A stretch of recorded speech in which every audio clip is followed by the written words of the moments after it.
এক্সপেরিমেন্টের নাম সেটা হচ্ছে characteristic the solar cell and verify the inverse square law of the light. এটা হচ্ছে আমাদের ফিগার।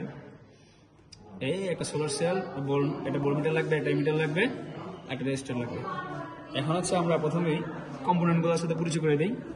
এটা হচ্ছে মাল্টিমিটার, এটা আমরা ভোল্টমিটার হিসেবে ব্যবহার করতে পারি, আবার এমিটার হিসেবে ব্যবহার করতে পারি। তবে আমরা একটা এই যে এমিটারের বরাবর অর্থাৎ এম্পিয়ার বরাবর রাখছি, যার কারণে এটা এমিটারের মান দিবে। আর এটা হচ্ছে ভোল্ট বরাবর আছে, এই জন্য ভোল্টমিটার হিসেবে ইউজ করবো। এখন এক্সপেরিমেন্ট করতে গিয়ে আমরা প্রথমেই যেই এমিটারটা আছে এটা 200 মিলি এম্পিয়ার বরাবর রাখবো। আর এই ভোল্টমিটারে রাখবো আমরা কত 20 ভোল্ট পর্যন্ত। আর আমাদের যে লাইটটা অন করার পরে 120 ওয়াটটা ফিক্স। আর আমাদের ডিস্টেন্সগুলো এখানে দেওয়া আছে 100, 200, এই 300, 500, 600, অর্থাৎ এটা সেন্টিমিটার আছে। 100 দিয়ে ভাগ করে দিলে অর্থাৎ মিটারে চলে যাবে ওটু। আর এটা আমার রেজিস্টার, এটা পরিবর্তনশীল। আর এই হচ্ছে আমাদের সোলার সেল। এখন সার্কিট অনুযায়ী সোলার সেল একটা পজিটিভ আছে, নেগেটিভ আছে, একইভাবে এটারও পজিটিভ, এটারও নেগেটিভ। এখন হচ্ছে সার্কিট দিয়ে আমরা কানেকশনটা দিব। প্রথমে যদি আমরা সোলার সেলের দিকে আসি, সোলার সেলের যে উপরের যে বড় প্রান্তটা এটা হচ্ছে পজিটিভ আর এটা হচ্ছে নেগেটিভ। তাহলে আমরা চিত্র থেকে দেখলাম যে এই সোলারের যে পজিটিভ প্রান্তটা এটা হচ্ছে ভোল্টমিটারের পজিটিভে যাবে, আর নেগেটিভ প্রান্তটা যাবে কোথায়, ভোল্টমিটারের নেগেটিভে। আমরা ফিগারে দেখা এখন প্র্যাকটিক্যালি এই যে এটা পজিটিভ প্রান্ত, এখান থেকে একটা আসলো আইসা ভোল্টমিটারের পজিটিভে গেল। আর এই যে সোলারের যে নেগেটিভ প্রান্তটা আসলো, আসার পরে ভোল্টমিটারের কমন প্রান্ত এটা নেগেটিভ করে। এই হলো আমাদের একটা কানেকশন, ভোল্টমিটারের কানেকশন শেষ। এখন যদি আমরা একইভাবে সেকেন্ড যে কানেকশনটা অর্থাৎ ভোল্টমিটারে যদি পজিটিভও ধরি, তাহলে ভোল্টমিটারের পজিটিভটা কোথায় গেছে, এমিটারের পজিটিভে গেছে, নেগেটিভ এমিটারের নেগেটিভ, এই যে এই যে সরি এমিটারের নেগেটিভে গেছে। একইভাবে আবার এমিটারের যে পজিটিভ প্রান্তটা এটা সরাসরি আসলো কোথায়, এই যে রেজিস্টারের পজিটিভ। আর একটা কানেকশন বাকি আছে, সেটা হচ্ছে রেজিস্টারের নেগেটিভ প্রান্তটা, এটা সরাসরি আমাদের কোথায় গেল, এই যে সোলারের নেগেটিভ। এই হচ্ছে আমাদের কানেকশন,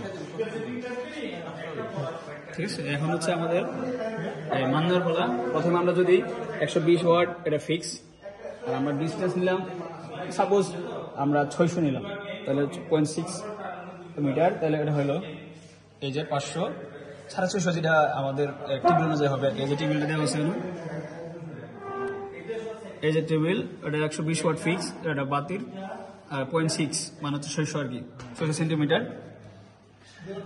এই যে এখন হচ্ছে কি আমরা ধরো সাপোজ আমাদের 0.3 অথবা যেটা আসে আর কি, ধরো একটু বাড়াইলাম এটা হতে পারে, এইটা 0.3 হলো সাপোজ, এটা তো হয়ে গেল। ওটো পোস্ট করো ভাই, আপনি আমার টেবিলে দিতে শুরু করেন। আচ্ছা, আমাদের টেবিলে যেটা প্রথম হচ্ছে আমরা যদি শুরু করি পাওয়ার 120 ওয়াট বাতির জন্য কৃত্রিম সোলার সেলটা ফিক্স সান, আর এটা হচ্ছে 0.6 অর্থাৎ 600 সেন্টিমিটার। এখানে যদি আমরা স্কেলে দেখাই 400, 500, 600, এই যে 600 আছে, আমরা কি করলাম 600তে বরাবর ফিক্স করবো। ফিক্স করার পরে আর এটা আমরা ক্যালকুলেশনে পাবো আর এর মান, আর স্কোয়ার, এগুলো হচ্ছে ডিস্টেন্স, আর পি তো আমার আছে। এখন হচ্ছে ভোল্টেজ এবং এমিটার কারেন্ট নিতে হবে আমাদের। তো আমরা কি করতে পারি, ভোল্টেজটাকে আমরা রেগুলেট করতে পারি কিভাবে, এই যে রেজিস্টার দিয়ে। আমরা যদি এখানে অলরেডি 2 আছে, আমরা যদি যেটা সিজার রিকোয়ারমেন্ট হিসেবে 0.3 আনতে চাইছি, আমরা হালকা করে একটু নাড়াবো, একটু বাড়তে থাকবে। এটা কি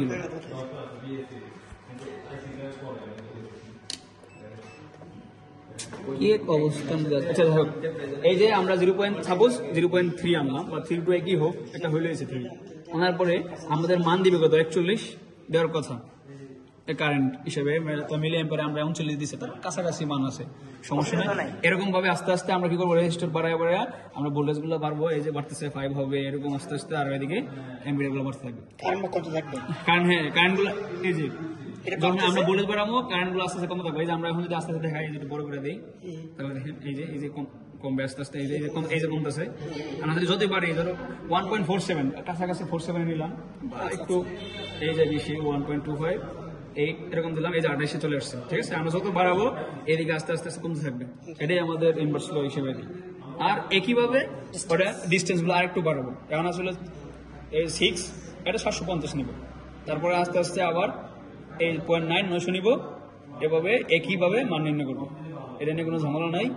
আর ওই বাকিগুলো হলো ক্যালকুলেশন যে স্মল, এই যে স্মল আর লাগে আমাদের একটা ইনপুট বাই করতে আর স্কোয়ার, এই যে স্মল আর হিসেবে আমাদের একটা এই সোলার সেলটা যদি আটকে থাকে এখানে লেখা আছে small or equal to 0.038 metre. এই জিনিসটা ইউজ করতে হবে, এছাড়া আর বাকিগুলো আর এখানে তো সব দেওয়াই আছে মোটামুটি। ওকে, ডান করবেন।